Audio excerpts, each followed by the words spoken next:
Jagnoota ani jaaru seenaa qabda biyya koo dhiiga gootaan ni gaante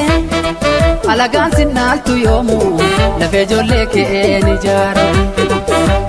ani gabrummaa baadhee akka horiititti buluu nyaadhe jedheen garaa kutadhe irree dhiiraa filadhe gogombiisaan jira kunoo hidhadhe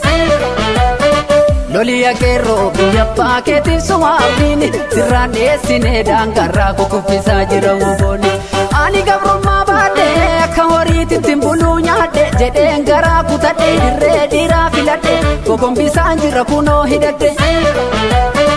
loliya keerroo biyya abbaa keetiif sumaabdiin sirraan dhiyeessinee daangarraa kukuffisaa jira woboonni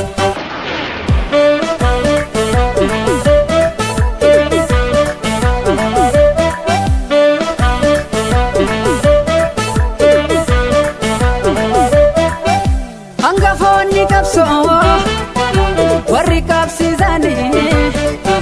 lubbuttiin kuusannee kan of wareeganii Oromiyaarraa dhiigaan sararanii galmaan gaa'uu qabnaa kaayyoo jaalleewwanii Oromiyaarraa dhiigaan sararanii galmaan gaa'uu qabnaa kaayyoo jaalleewwanii Jeneraal Taaddee Birruu kees guddinaa tumsa kaabbadaa buzuna shiif alamuu qixxeessa mul'ataa faayisoof kan akka baara